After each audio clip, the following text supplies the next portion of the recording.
അന്നവും പാർപ്പിടവും ഇല്ലാത്തവന് പാർപ്പിടവും, ആ ഔഷധം രോഗം ഉള്ളവർക്ക് മരുന്ന് നൽകുന്ന മഹത്തായ ഈ സമുദ്രതീരം.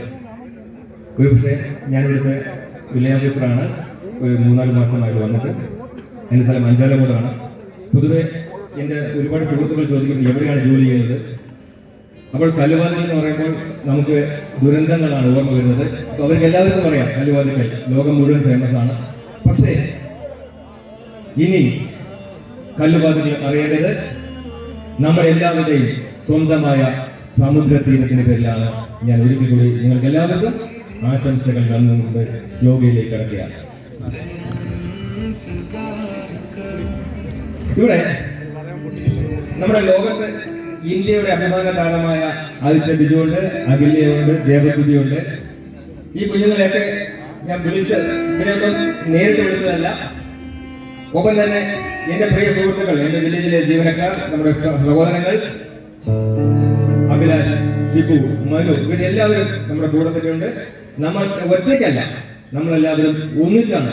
അതാണ് ലോക സമസ്ത സുഖിനോ ഭവന്തു എന്ന് പറയുന്ന മഹത്തായ മന്ത്രത്തിലൂടെ നമുക്കെല്ലാവർക്കും ക്രിസ്മസിന്റെ ഒരു രാവിലെ ഓർത്തുകൊണ്ട് നമ്മുടെ എന്റെ പ്രിയപ്പെട്ട സഹോദരൻ ആകാശവാണിയിലൊക്കെ ധാരാളം പരിപാടി നടത്തിയിട്ടുള്ള സംസ്ഥാന ട്രെയിനറായ ഫേമസ് ഗിറ്റാറിസ്റ്റ് രാജീവണ്ണൻ ഒരു പരിപാടി തുടങ്ങുന്നു. അതിനുശേഷം നമുക്ക് യോഗയിലേക്ക് പതുക്കെ കിടക്കാം.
അപ്പോൾ നമുക്ക് ദയവേത് എല്ലാവരും അടുത്തോട്ട് വരണം.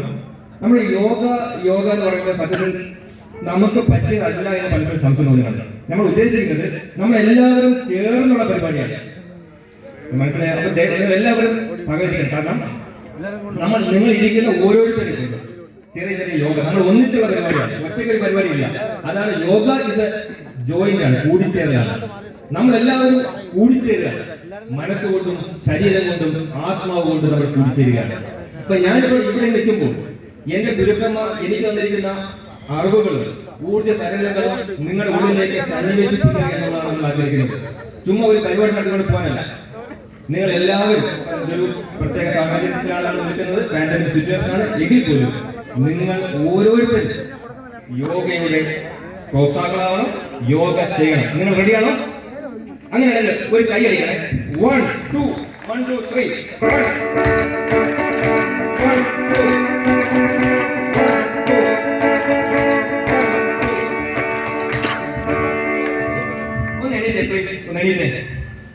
അപ്പൊ നമുക്ക് ഞാൻ പറഞ്ഞു തന്നത്, കുഞ്ഞുങ്ങൾക്ക് പെട്ടെന്ന് പോകണം, ഞാൻ അവരുടെ പരിപാടി ഉടനെ നടക്കും. പറഞ്ഞതെന്ന് വെച്ചാല് നമ്മൾ ഓരോരുത്തരും യോഗയുടെ ഗുണം ലഭ്യമാക്കുക എന്നുള്ളതാണ്. വെറുതെ എന്തെങ്കിലും ഷോ കാണിച്ച് പോകാനല്ല. അതുകൊണ്ട് നമുക്ക് ഒന്നിച്ചാണ്. അപ്പൊ എനിക്ക് വരാൻ പറ്റുന്നില്ല, ഞാൻ അങ്ങോട്ട് വരാം. നമുക്കൊന്ന് തുടങ്ങാം. ശരീരത്തിന്റെയും മനസ്സ്, അതൊക്കെ ഒരുപാട് വലിയ വലിയ കാര്യങ്ങൾ നമ്മൾ പോകുന്നില്ല, പ്രായോഗികമായി എത്തിക്കുന്നതാണ്. റൂബൽ സിംഗ് അതാണ് ഇവിടെ കാണിച്ചത്. പ്രായോഗികതയാണ്. നമുക്കും യോഗയുടെ പ്രായോഗികത. അതിനാണ് നമുക്ക് മ്യൂസിക്കും കുഞ്ഞുങ്ങളെയും എല്ലാം കൊണ്ടുവന്നത് യോഗ ജനകീയമാക്കാൻ വേണ്ടിയിട്ടാണ്. Okay, ready? നമുക്ക് തുടങ്ങാം. കാലൊന്ന് 1 2 ഒന്നല്ല, അടുത്ത കാലം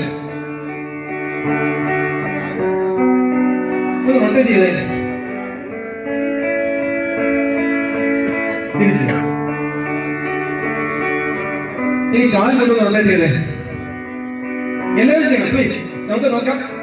ഒന്നിച്ചാണ് ചെയ്യേണ്ടത്. എല്ലാവരും ചെയ്ത് നോക്കൂ പ്ലീസ്.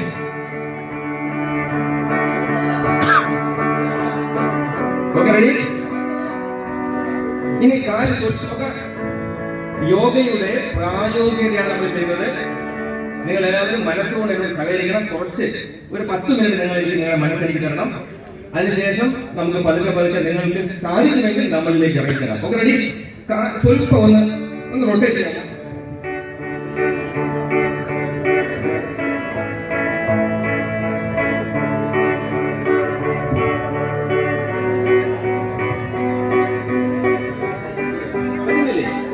പ്ലീസ് ചെയ്ത് നോക്കൂ. ഓക്കെ, ഇത് വില്ലേജസ് അല്ല പറയുന്നത്, നിങ്ങളുടെ കൂടുതൽ ഒരാളാ പറയുന്നത്. ദയവേത് ചെയ്ത് നോക്കൂ, പ്ലീസ് ഒന്ന് ചെയ്ത് നോക്കൂ.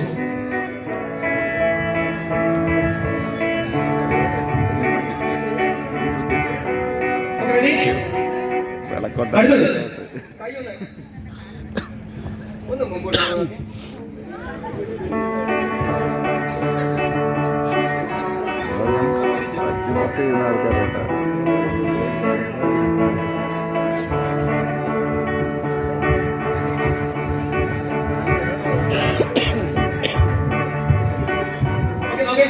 ആശാഭാര സംസ്കാരത്തിന്റെ അടിസ്ഥാന ശിലകളാണ് യോഗ.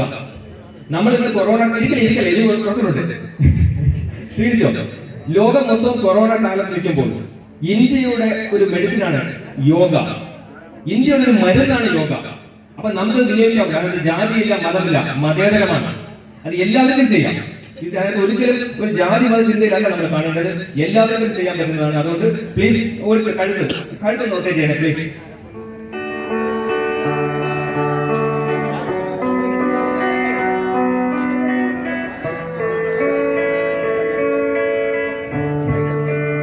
ഇനി ഒന്നുകൂടെ കണ്ണ്